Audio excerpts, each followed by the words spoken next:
a mão na sua cabeça. Fala assim: essa palavra de hoje é para o meu coração. E eu recebo e vou aplicar no temor do Senhor, em nome de Jesus. Deus te abençoe. Fique à vontade. Vamos ganhar tempo. Mateus capítulo 7, a partir do versículo 24, diz assim: todo aquele, pois, que ouve estas minhas palavras e as pratica, será comparado a um homem prudente, que construiu a sua casa sobre a rocha. Caiu a chuva, transbordaram os rios, sopraram os ventos e bateram com força contra aquela casa. E ela não desabou, porque tinha sido construída sobre a rocha. Versículo 26.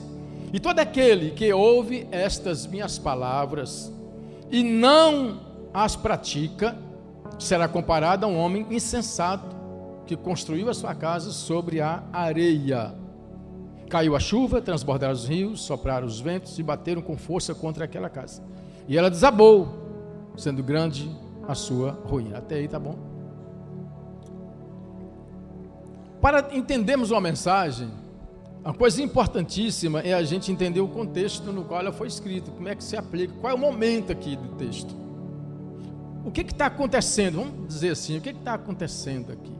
O que está acontecendo é que você pode observar que aqui nós estamos no final do capítulo 7, aqui é a conclusão de todo o sermão do monte. Você vai observar que ele inicia seu ministério e ele, no Monte das Oliveiras, já vai ensinar o povo. A multidão vai, os discípulos chegam perto e ele começa a ensinar.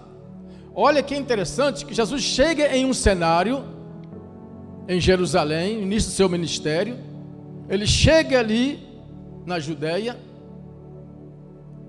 Aquele lugar estava tomado de várias religiões, de vários grupos religiosos, influência greco-romana, domínio romano, governo romano, imposição romana.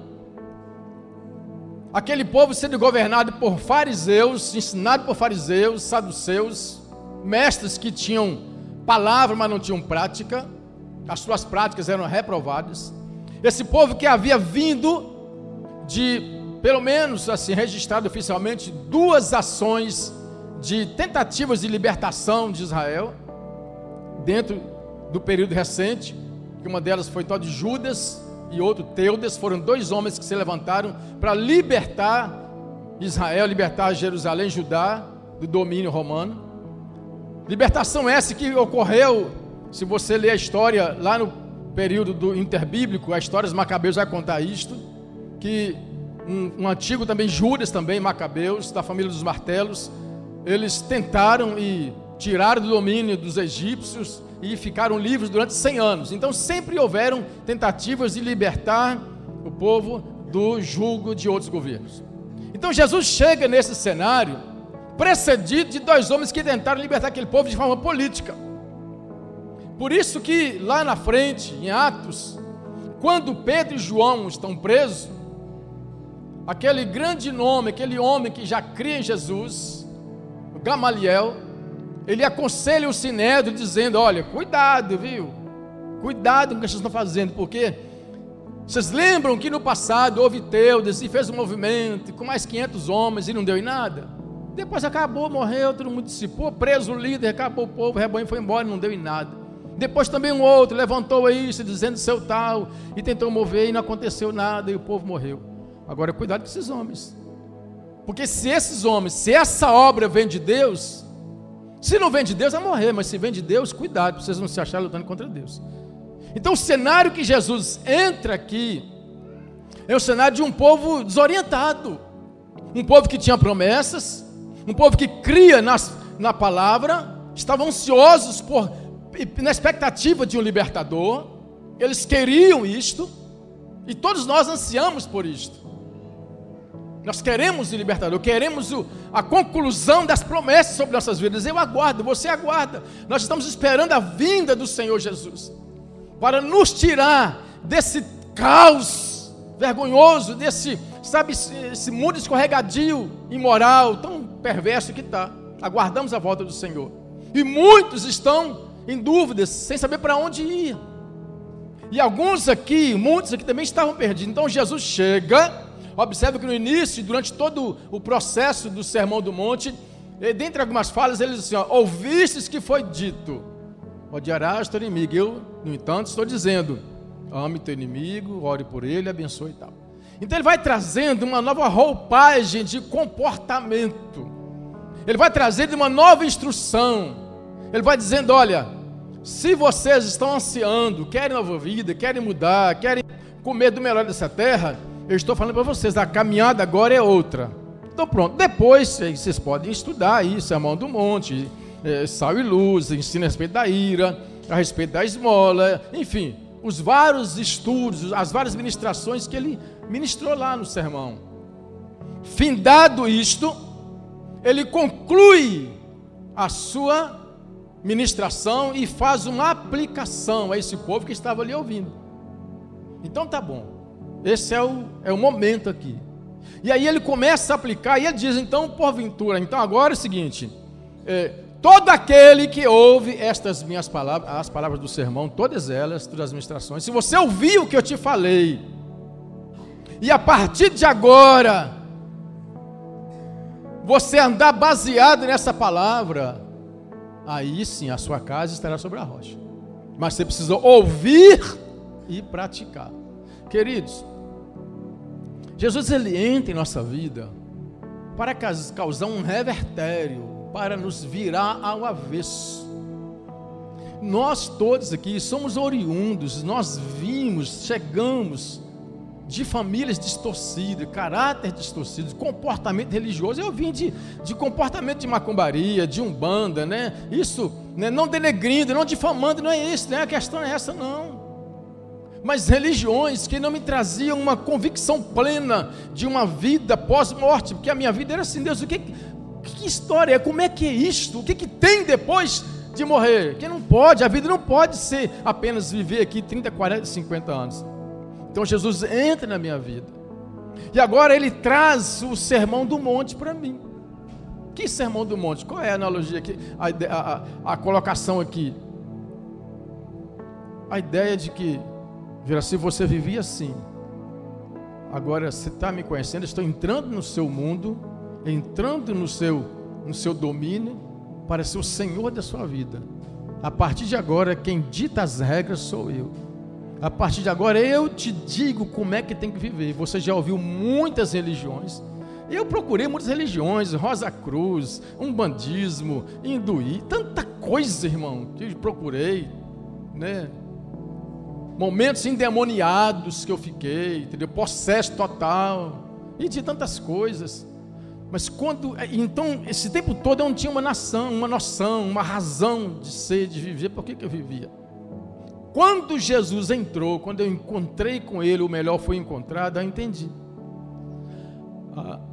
Então agora, fidelidade, honra, obediência, temor, santidade, respeito, justiça, honrar meus pais, honrar minha esposa, no caso da mulher, honrar seu esposo, os filhos honrar os seus pais, ovelhas honrar o seu pastor, os seus pastores. Quando eu era do mundo, não tinha lei, não tinha regra, não tinha governo, fazia o que queria. Fui preso, tomei porrada de polícia, drogado. Minha vida é uma vida sem governo, vivia como queria. Eu mesmo que tecia, que construía a minha autolegislação. O mundo era como eu queria e acabou. Vou sair, vou tomar todos hoje, acabou.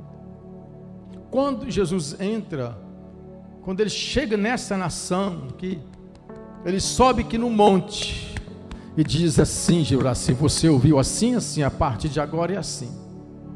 E se você, Juraci, ouvir as minhas palavras e construir a sua casa sobre as minhas palavras, você vai ser, vou te chamar de homem prudente.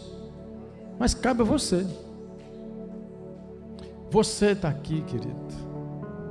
E muitos de nós cristãos, crentes, evangélicos, seja o título que seja, muitos de nós estamos vivendo como se não tivéssemos conhecido intimamente o Senhor Jesus. Estamos vivendo ainda de forma religiosa. Eu vou te provar isso aqui na Bíblia, nessa ministração.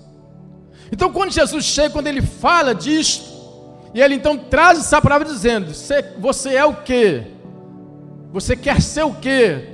Depende das suas decisões, depende do que você vai construir daqui para frente. E tem algumas coisas em nossas vidas que nós precisamos destruir para reconstruir, se quisermos ter uma vida abençoada. Então a primeira lição que o texto me traz, quando Jesus fala de casa, observa que está falando aqui, tem dois construtores. Entenda o texto aqui. Ele está chamando a atenção para dois tipos de construtores: o prudente e o imprudente. Bom, muito bem. Então ele começa dizendo, para mim, pelo menos a lição que eu tive para mim é: ninguém constrói uma casa com prazo de validade. Constrói? Alguém constrói uma casa pensando que essa casa vai existir, subsistir apenas 10 anos, 20 anos? Não.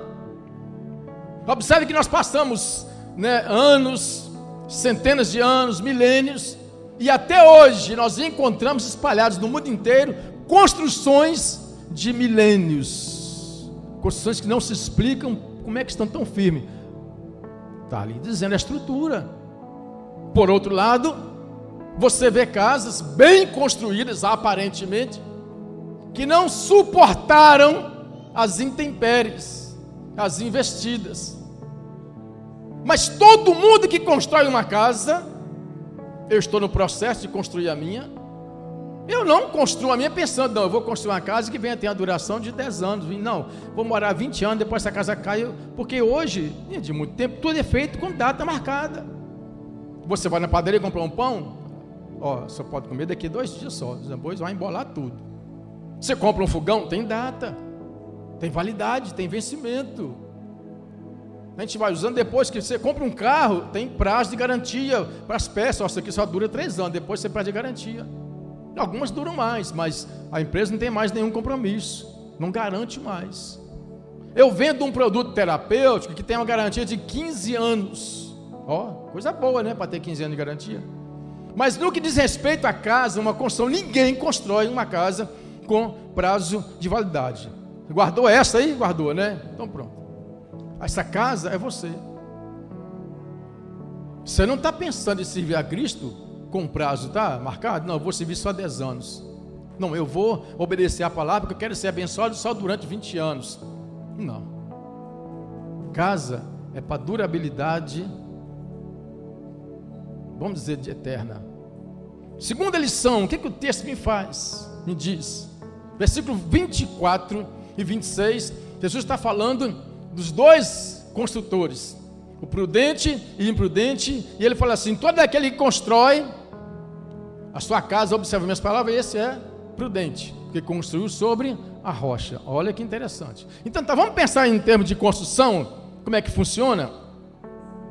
Você vai construir uma casa, você vai estabelecer os alicerces, certo? Então eu posso dizer que o alicerce da casa é o mais importante. Então essa é a segunda lição. O importante não é a aparência, o importante é o alicerce. Concorda comigo? Você diz amém? Muito bem. Então você que está ouvindo, inclusive você vai ouvir nessa mensagem, você está sendo liberada para muita gente, não só os presentes aqui, mas quem está acompanhando na ministração da rádio. Entenda que o importante na vida não é a aparência. Às vezes nós rebocamos a cara, mas o coração está mal. Quando Davi foi escolhido rei como Israel, antes da sua escolha, antes de chegar o momento dele, o profeta chega na casa de Jessé, que apresenta a ele seus filhos, e quando ele olha Eliabe, ele vê aquele homem bonito, alto, imponente, bonitão, devia ser mais ou menos parecido com Milton Salles, né? Aquele homem bonito, né? Chamou a atenção, né? O profeta olha para ele e fala assim: certamente está diante de mim o príncipe de Israel. Ele falou no coração. Deus vira para ele e falou assim: ei, você está enganado. não vejo como você. O humano olha a aparência. Eu olho o coração. Eu olho o que os olhos humanos não veem. Nós, por natureza humana decadente e caída, lamentavelmente nós avaliamos as pessoas pela sua beleza aparente. Se você vê um camarada bonito, né, paletó, gravata, fala assim, não, ali está longe de ser um ladrão, de ser o perdidão, não, ali eu posso confiar. Lê do engano. E aí olhamos para o outro, aparentemente maltrapilho, mal vestido, até mesmo, né, por causa da cor, que infelizmente, né, as pessoas julgam também, muitos julgam. Isso é um ladrão, rapaz, que nada, rapaz, isso aí não é a cara de bandido, que nada, com essas roupas aí. Nós olhamos a aparência. Cuidado, porque tem casas que é só aparência, não tem um bom alicerce, não tem uma boa estrutura. E quando o profeta chega e fala assim, é esse Deus? Não, é este. E um por um, até chegar em Davi. Era totalmente o oposto dos demais filhos.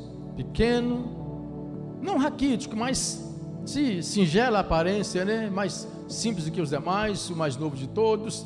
Jamais, longe aos olhos humanos, de ser um futuro rei. Mas Deus conhecia lá dentro.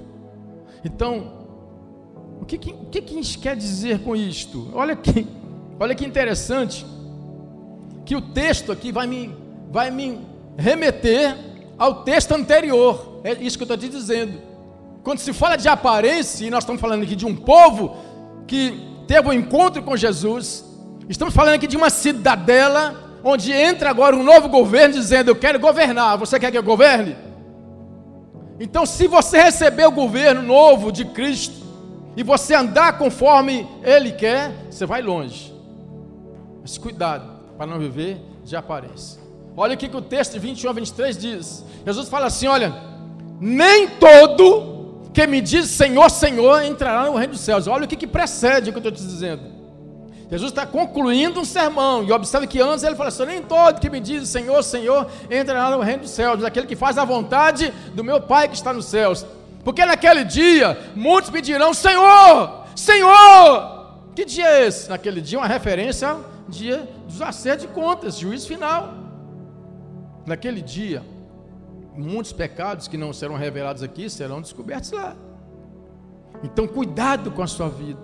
E aí, muitos vão dizer assim, Senhor, peraí, sabe o que eu imagino? Você sabe qual que é a minha leitura? Sabe que eu faço isso aqui, dessa colocação de Jesus? Momento quando ele fala em Mateus 24, Mateus 25, ele vai contando e você vai dizendo, aquele dia, tal, naqueles dias, depois daqueles dias, né, vai haver uma separação entre bodes e ovelhas. As ovelhas do lado direito, os bodes do lado esquerdo. E ele direi abertamente aos que estiverem do lado direito, né, apossai, tomai conta, entrai para o reino que está preparado desde o começo, desde a fundação. E vocês da esquerda, vai para o outro mundo preparado para o diabo, para o fogo eterno. Apocalipse, lá no final, 21, vai nos dizer que os livros serão abertos. Primeiro o livro das obras, que é a recompensa de todo mundo. Tudo bem. Depois o livro da vida. E fala assim, aí, todo aquele que não foi achado inscrito no livro da vida, esse foi lançado no lago de fogo. Aí eu trago esse texto e falo assim, então naquele dia, depois de chamar todos os nomes, muitos vão dizer, peraí, Senhor,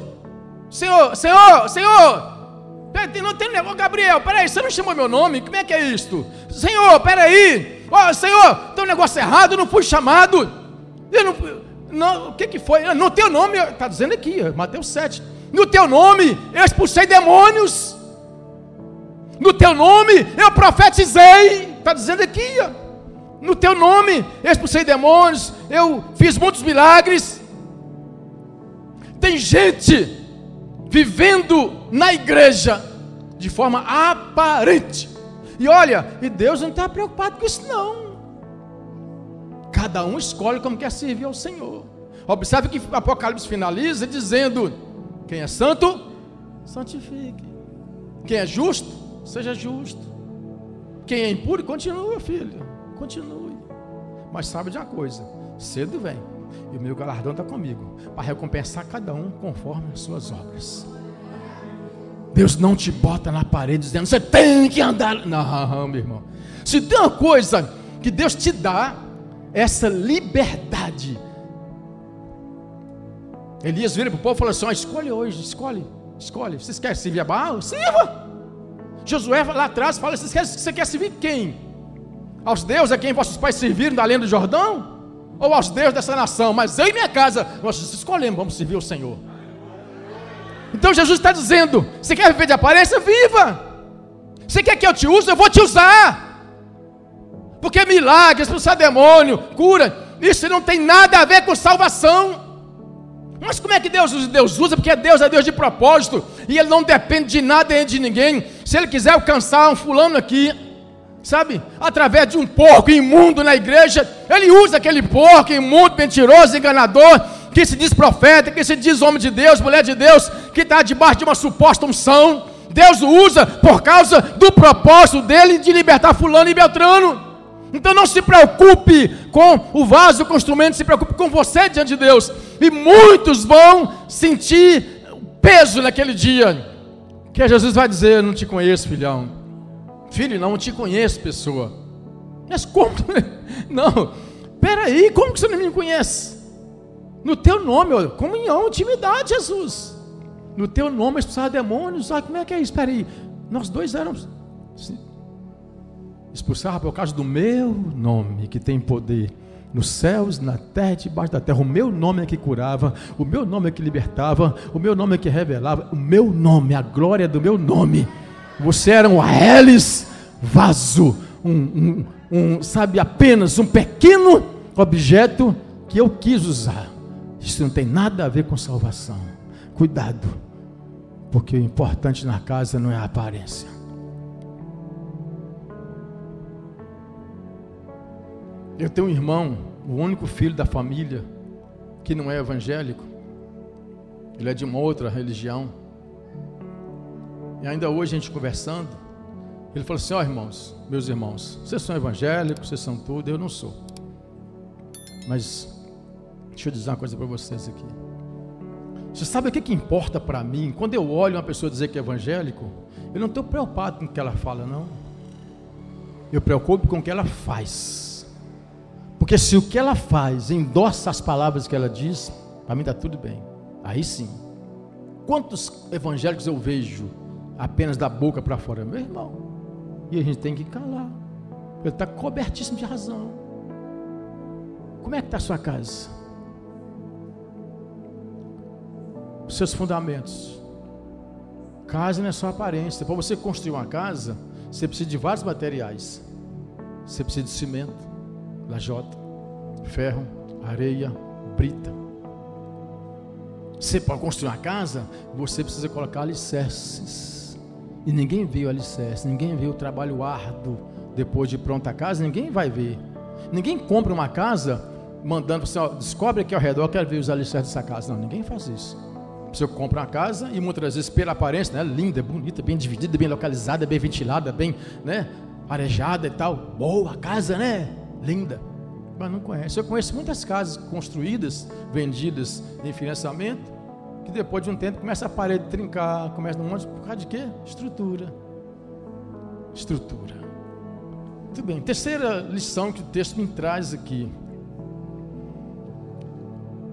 Quando Jesus fala aqui dessa casa construída, dessas casas construídas, ele fala assim, olha, a lição é, tudo acontece igualmente a todos, independente. Ao bom, isso Eclesiastes fala em Eclesiastes 9. O mestre lá, Salomão, fazia, depois de meditar, de pensar, eu cheguei à conclusão de que tudo acontece a todos. Se você quiser, o texto está lá em Eclesiastes 9, 2 e 3. Se quiser projetar para nós, projeta aí Eclesiastes 9, 2 e 3. Para a gente ler na íntegra, né, esse texto, para você ver o que ele diz. Porque às vezes nós evangélicos, às vezes o ser humano, isso só acontece comigo, só eu que passo luta, só eu que tenho essa dificuldade. E na rádio, inclusive, falamos isso na rádio, né, situação observando na segunda-feira, falamos sobre o dilema de Asaf, né, a observar a vida do ímpio. Olha, tudo sucede igualmente a todos. O mesmo sucede ao justo, quem anda dentro de uma justiça, de um comportamento justo, como também acontece ao ímpio, ao bom e ao mal, ao puro e ao impuro. Assim é o que sacrifica, ao que anda com Deus, ao que renuncia, sabe, ao que faz votos, aquele que anda direitinho, ao que sacrifica, como ao que não sacrifica. Assim, ao bom como ao pecador, ao que jura como ao que teme o juramento. Este é o mal que há em tudo quanto se faz debaixo do sol, que a todos sucede o mesmo. Pronto. Então, querido, essa cantiga de dizer, não só eu que passo por luta, só eu que enfrento isto, né? Sai disto. O texto está dizendo que, irmãos, aqui, debaixo dos céus, tem ninguém melhor do que ninguém, não. Quando falamos Salmo 75, não foi? Em 73, Salmo 73. Se você não leu, leia depois. O dilema de Asaf, falamos isso segunda-feira na rádio. Asaf, preocupado, olhando o ímpio, prosperando, gordo, poderoso, tranquilo, aparentemente, né, livre de tudo quanto é mal. E ele fala assim: por pouco eu não desviei, por pouco eu não fui tomado, absorvido pelo comportamento, achando que estava tudo bem com ele, e não está. Até que eu entrei no templo e vi o fim de cada um.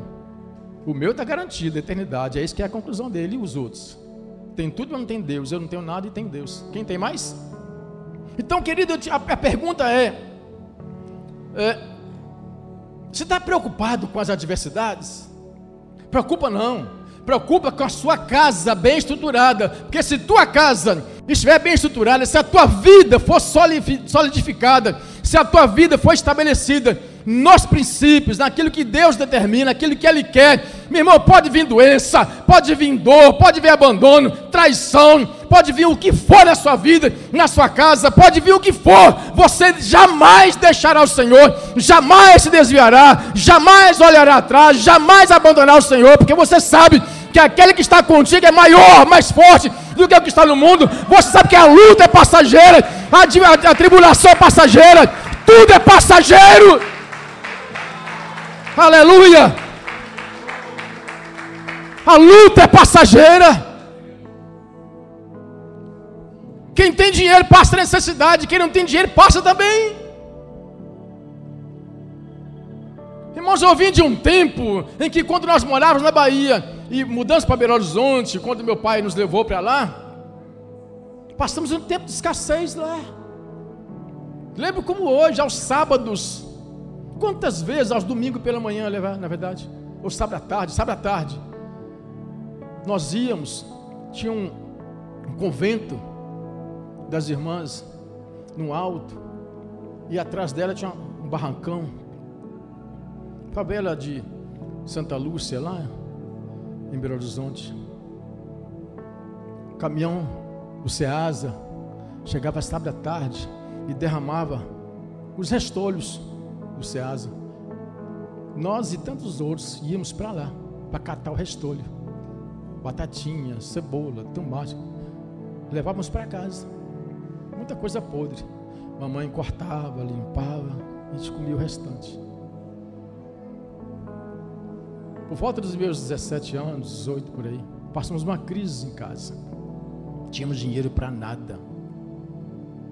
A irmã de mamãe, que morava numa comunidade mais carente, numa favela, aos sábados, tinha um vizinho dela que trabalhava no lugar que vende frango, como é que chama? Como é que dá o nome?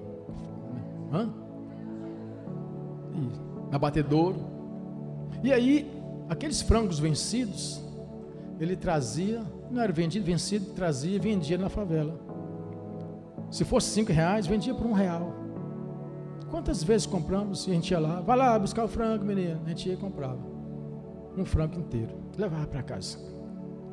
Quantas vezes aquele frango já fedendo, cheiro forte, meio azulado, a mãe pegava aquele frango, botava na água quente, com vinagre, dava uma chegada, a carne endurecia de novo, né? Temperava e a gente comia. Sentia um gostinho assim meio tal. Vou completar 63 anos, não morri não, irmão. Não morri. Estou completando 63 anos, agora, pela primeira vez na minha vida, eu vou fazer um tratamento de canal. saúde. Deus é que dá para a gente, proteção Deus é que dá. Então tudo acontece a todos, tudo acontece igualmente a todos. Então quando você passar por fome, escassez, dificuldade, falta de dinheiro, conta no banco negativo, sabe, gente te dá uma palavra que vai te pagar, não pagou, gente que prometeu fazer para você uma coisa e não fez, sabe, uma palavra, não, sabe, esquece, isso é para todo mundo. É nesse momento exato, nesse momento em que a sua casa está recebendo a tempestade, o vento forte, sabe, os vendavais, as enxurradas, está acontecendo tudo, mas a sua casa é que vai dizer aonde que está construindo, que alicerce você tem, que fé que você tem, que confiança que você tem, o quanto que você conhece o Senhor, o quanto você pode dizer como Jó disse, Deus deu, Deus tira, bendito é o nome dele. É isto. Lembro como hoje, última lição para nós aqui. Tem alguma coisa na casa mais importante do que alicerce? Tem? Tem não. Eu vou dizer que tem. É heresia, não. Meu filho falou assim, meu pai, cuidado com a heresia.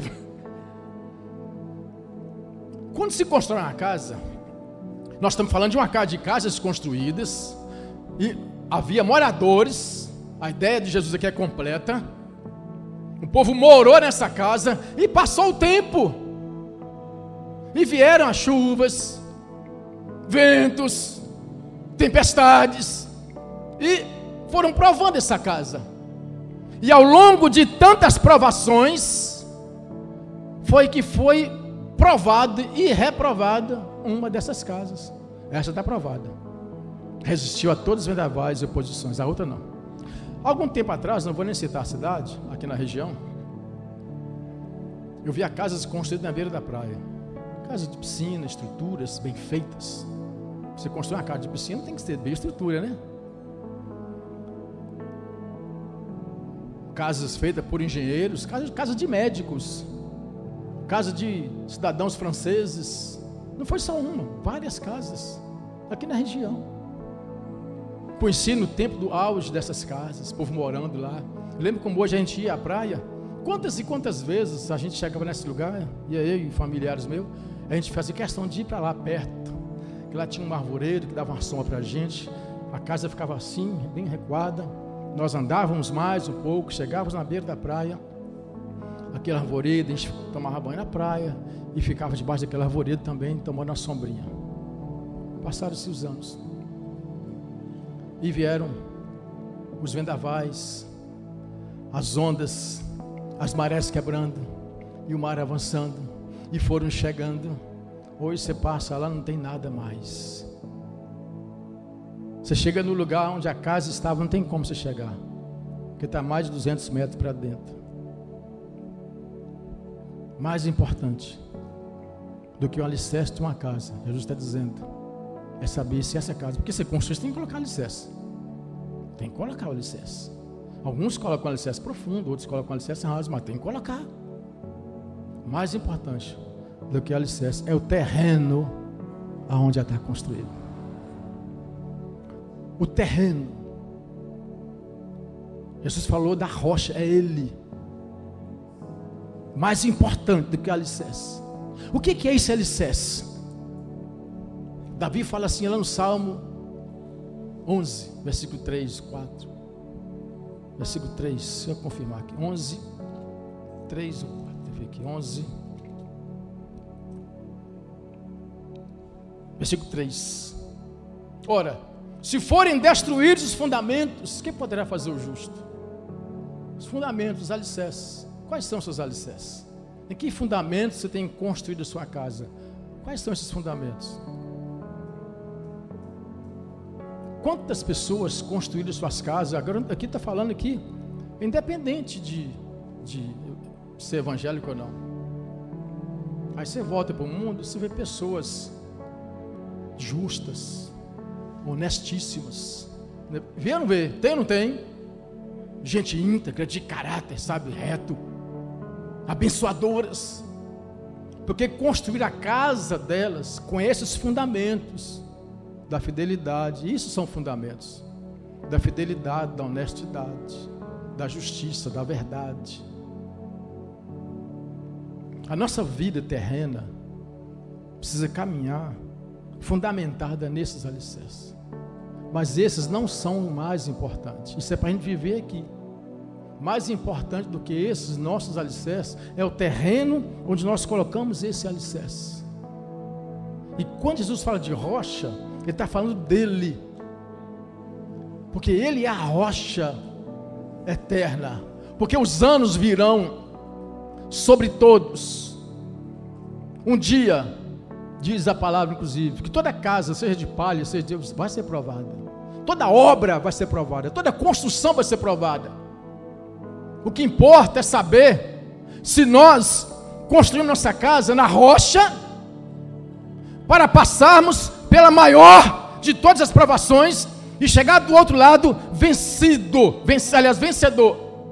O importante é construir nossa casa na rocha que é Jesus, porque a maior de todas as provações, o maior de todos os inimigos, que não é chuva, não é vendaval, não é traição, não é injustiça, sabe, não é qualquer outra coisa, não é pobreza, não é escassez, não é dor, mas é a morte.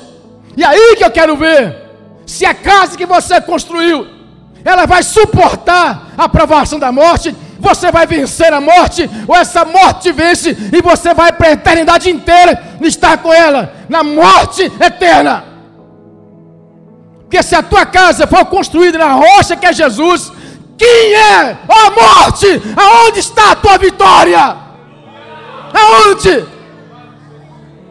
Quando você constrói sua casa na rocha, meu irmão, não importa as provinhas que vêm por aqui, não importa se você foi abandonado, não importa se você foi jogado desde novinho na boca do lixo, não importa se você cresceu sem conhecer pai, sem conhecer mãe, não importa se você não teve nesse mundo, sabe, a abastança de riqueza, não importa se você morou em palácios, não importa se você é bonito e tem um corpo completo, sabe, não importa isso. Isso é fichinha diante do que está por vir. Isso é fichinha. Porque quando a morte bater na sua porta, o que vai te garantir de vencer esse maior de todos os inimigos é se a sua casa está fundamentada na rocha. Nessa praia eu vi muitas casas bem alicerçadas, mas construídas na areia, em terreno fraco, e não resistiram às simples marés que vinham. Não eram tão simples, mas era água que vinham batendo constantemente, batendo até desfazer tudo. Minha pergunta é: que chão você está pisando? Você está aqui hoje? Você está me ouvindo aí nessa madrugada?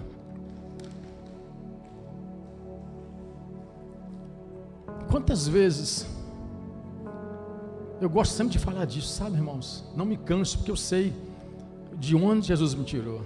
Me lembro como hoje, como se fosse hoje, tão recente, tão forte que é a memória. Quantas vezes eu ia para o fundo do boteco, pedia uma cerveja, um maço de cigarro. Na época eu fumava, eu era enjoado, fumava Hollywood. Um maço de cigarro, era 3 itens, era a cerveja, o maço de cigarro e uma vodka. Não era dose de vodka, era 1 litro de vodka. Pronto. E pregava um banco, uma cadeira, uma mesa lá no fundo. Depressivo. Ali eu chorava, lamentando da vida, das dores sofridas, lamentando dos meus traumas, porque eu tinha muitos traumas, trauma de rejeição, complexo de inferioridade, complexo de boca grande, complexo de altura, várias misérias na minha vida. Mas eu ia para ali naquele boteco, e ali eu perguntava para Deus: Senhor, o que é a vida? Porque eu estou cansado de ir para forró, carnaval, pular, dançar as músicas desse mundo aí, viver os prazeres desse mundo, e quando passa o momento da festa, eu não tenho nada, está vazio aqui dentro. Chorava naquele lugar, saía dali nas madrugadas, indo para casa, vazio, querendo entender a razão da vida. Até que eu encontrei Jesus. É a mesma coisa que está falando aqui. Se você construir sua casa e jurar a partir de hoje, sobre mim, que sou a rocha, a pedra angular, vai ficar melhor para você. Você vai entender o sentido da vida. Quando eu fui encontrado por Jesus, tudo mudou. Hoje, eu tenho esperança de vida eterna. Hoje, quem é a morte? Jesus venceu. A gente passa lutas, continua passando lutas. 35 anos no Evangelho. Passo lutas, lutando contra a minha própria natureza pecaminosa, essa carne miserável, fraca, para vencer cada dia, mortificar cada dia, porque há um porvir feliz. Você que está aqui nessa noite, você que está me ouvindo, você precisa decidir hoje aonde vai colocar a sua casa. Se você tem vivido de aparência, cuidado, que a sua casa vai cair. Interessante que a polícia, quando pega o bandido, diz: a casa caiu. Você construiu sua história na bandidagem, a casa caiu. Sua casa está prestes a cair?